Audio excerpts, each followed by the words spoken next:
Assalamualaikum warahmatullahi wabarakatuh.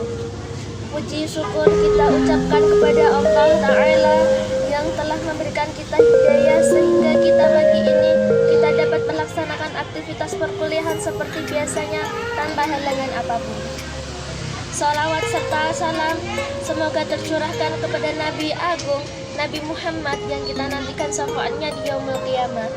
Perkenankan di sini kita akan menyampaikan materi tentang ruang lingkup filsafat ilmu dengan anggota kelompok 1 Putri Aryani dengan NIM 43040200131 sebagai moderator. Yang kedua yaitu Dewi Chandrika dengan NIM 43040200129. Yang ketiga yaitu Muhammad Haikal Hanafi dengan NIM 43040200130. Sekian dari saya, kurang lebihnya mohon maaf. Teman-teman, kita masuk pembahasan materi. Pembahasan materi pertama yaitu pengertian filsafat ilmu. Materi yang pertama yaitu pengertian filsafat ilmu. Menurut Al-Farabi, filsafat terambil dari bahasa Yunani yang digunakan sebagai bahasa Arab, yaitu berasal dari kata filosofit. Philo berarti cinta dan sophia berarti hikmah. Oleh karena itu, filosofit berarti cinta akan hikmah atau cinta kebenaran. Menurut Profesor Insinyur Pudjawidjatno, philo artinya cinta, sophia artinya kebijaksanaan, yang berarti pandai. Jadi, filsafat dimaknai ingin mengerti dengan mendalam atau cinta kepada kebijaksanaan. Filsuf Yunani yang masyhur, murid Sokrates dan guru Aristoteles, mengatakan bahwa filsafat itu tidaklah lain daripada pengetahuan tentang segala hal yang ada. Sementara itu, seorang dari filsuf terbesar, murid Plato dan guru Raja Iskandar dan Macedonia berpendapat bahwa filsafat itu menyelidiki sebab dan asas segala benda. Pilutukus dan ahli pidato Romawi merupakan filsafat itu adalah pengetahuan tentang sesuatu yang maha agung dan usaha-usaha mencapai yang tersebut. Al-Farabi, filsuf muslim terbesar sebelum Ibnu Sina, berkata, filsafat itu ialah ilmu pengetahuan tentang alam yang maujud dan bertujuan menyelidiki hakikatnya yang sebenarnya. Immanuel Kant, yang sering disebut raksasa pikir barat, mengatakan bahwa filsafat itu ilmu pokok dan pangkal segala pengetahuan yang mencakup di dalamnya 4 persoalan, yaitu 1. Apakah yang dapat kita ketahui? Dijawab oleh metafisika. Apakah yang boleh kita kerjakan? Dijawab oleh etika. Yang ketiga, sampai di manakah pengharapan kita? Dijawab oleh agama. Yang keempat yaitu, apakah yang dinamakan manusia? Dijawab oleh antropologi. Menurut W.P. Montague, filsafat ialah usaha memberi suatu konsep akliyah tentang alam semesta serta tempat manusia di dalamnya. Terus mengemukakan 4 pengertian tentang filsafat. Yang pertama yaitu filsafat ialah satu sikap tentang hidup dan tentang alam semesta. Yang kedua yaitu filsafat ialah suatu metode pemikiran relatif dan penyelidikan akliyah. Yang ketiga yaitu filsafat ialah suatu perangkat masalah.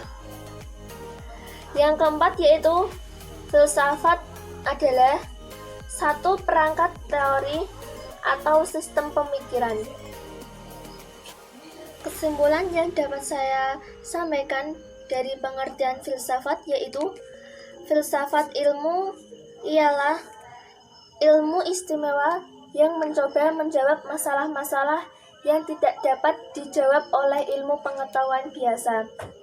Karena masalah-masalah itu termasuk di atas jangkauan ilmu pengetahuan biasa. Filsafat ialah hasil daya upaya manusia dengan akal budinya yang memahami, mendalami, dan menyelamani secara radikal dan integral serta sistematik hakikat sarwa yang ada. Materi yang kedua yaitu membahas tentang objek filsafat ilmu. Objek filsafat ilmu ada dua macam, yaitu objek material dan objek formal. Objek material filsafat yaitu membahas tiga persoalan pokok, yaitu hakikat Tuhan, hakikat alam, dan hakikat manusia. Yang kedua yaitu objek formal filsafat, yaitu mencari kekurangan secara radikal tentang objek material filsafat.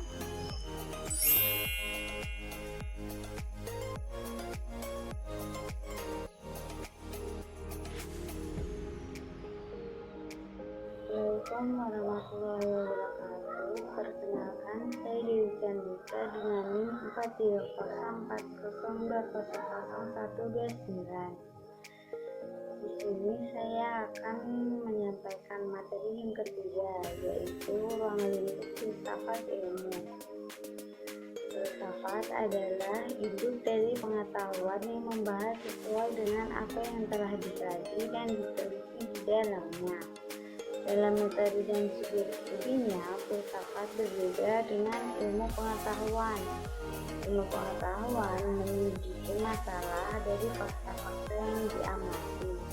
Sementara filsafat berpikir sampai di belakang dengan fakta-fakta yang sangat tampak. Nah, dalam dunia ilmu pengetahuan, filsafat mempunyai kedudukan sentral, asal, dan pokok. Ilmu filsafat merupakan ketelaahan secara filsafat yang ingin menjawab beberapa hakikat ilmu, seperti ontologis, epistemologis, dan aksiologis.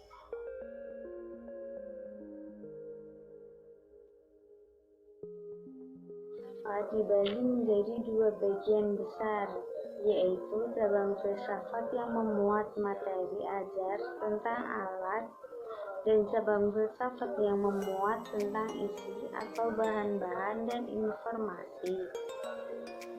Cabang filsafat yang merupakan alat dan logika termasuk dalam metodologi, sedangkan cabang filsafat yang merupakan isi adalah metafisika, epistemologi, biologi kefilsafatan, psikologi kefilsafatan, antropologi kefilsafatan, sosiologi kefilsafatan, etika, estetika, dan yang terakhir adalah filsafat agama.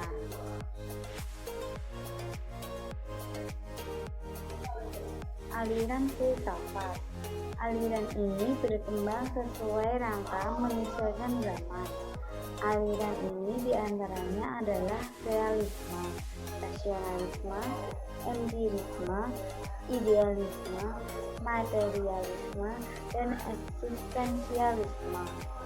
Aliran ini mencoba mempertanyakan bagaimana manusia mendapatkan pengetahuannya.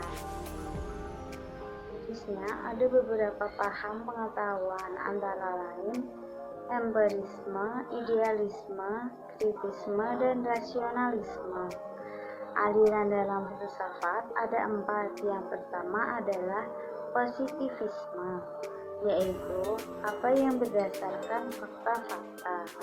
Yang kedua adalah instrusionalisme, yaitu suatu aliran atau paham yang menganggap bahwa naluri atau perasaan adalah sumber pengetahuan.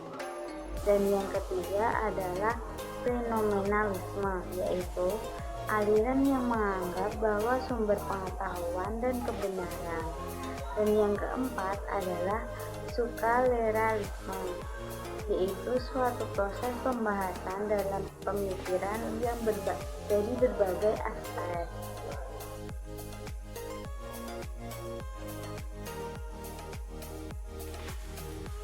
Terakhir adalah metode filsafat. Metode filsafat adalah cara bertindak menurut sistem aturan tertentu berdasarkan objek formal yang ditentukan menurut suatu pendapat dan pemikiran khas untuk berfilsafat. Metode filsafat terus berubah dan berkembang dengan sendirinya. Metode filsafat dapat digunakan sebagai pijakan dalam berfilsafat. Metodologi filsafat adalah cara dalam memperoleh pengetahuan. Cara yang dimaksud adalah rangkaian proses yang diikuti sampai pada sesuatu pengetahuan mengenai sesuatu. Sekian materi dari saya. Wassalamualaikum warahmatullahi wabarakatuh.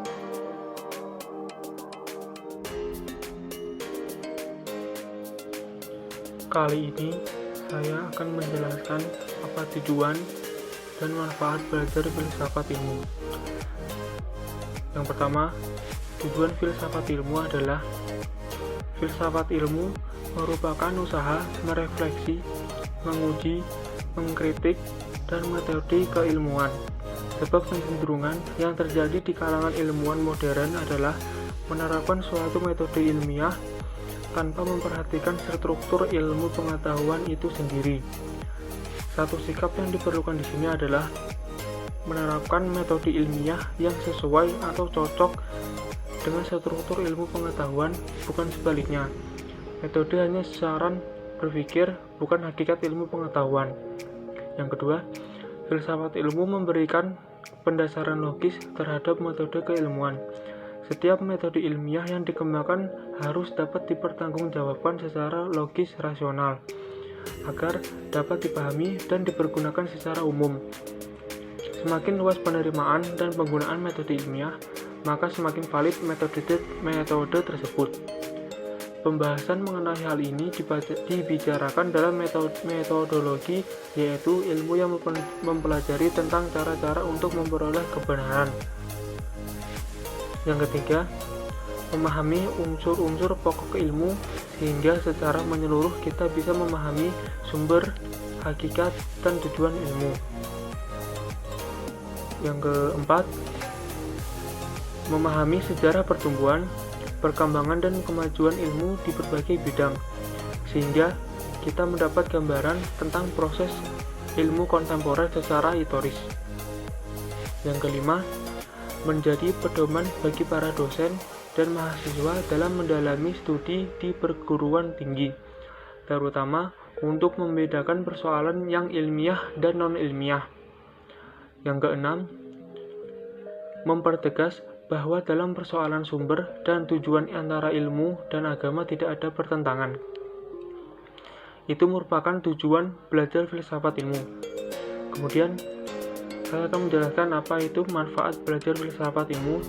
Yang pertama, filsafat ilmu bermanfaat untuk menjelaskan keberadaan manusia di dalam mengembangkan ilmu pengetahuan dan teknologi yang merupakan alat untuk membuat hidup menjadi lebih baik. Yang kedua, menyadari akan kedudukan manusia baik sebagai pribadi maupun dalam hubungan dengan orang lain, alam sekitar, dan Tuhan Yang Maha Esa. Yang ketiga, filsafat ilmu bermanfaat untuk membangun diri kita sendiri dengan berpikir secara radikal atau berpikir sampai ke akar-akarnya. Kita mengalami dan menyadari keberadaan kita. Yang keempat, filsafat ilmu memberikan landasan historis filosofis bagi setiap kajian disiplin ilmu yang ditekuni. Yang kelima, dengan mempelajari filsafat ilmu diharapkan mahasiswa semakin kritis dalam sikap ilmiahnya. Mahasiswa sebagai insan kampus diharapkan untuk berpikir kritis terhadap berbagai macam teori yang dipelajarinya di ruang kuliah maupun sumber-sumber lainnya. Yang keenam, mempelajari filsafat ilmu memiliki manfaat praktis. Setelah mahasiswa lulus dan bekerja, mereka pasti berhadapan dengan berbagai masalah dalam pekerjaannya. Untuk memecahkan masalah diperlukan kemampuan berpikir kritis dalam menganalisis berbagai hal yang berhubungan dengan masalah yang dihadapi. Dalam konteks inilah pengalaman mempelajari filsafat ilmu diterapkan.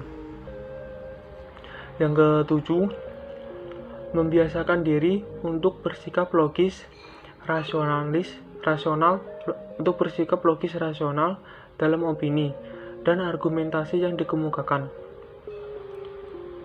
Lalu yang terakhir adalah manfaat belajar filsafat ilmu mengajarkan cara berpikir yang cermat dan tidak kenal lelah. Sekian dari saya penjelasan tujuan dan manfaat belajar filsafat ilmu. Terima kasih.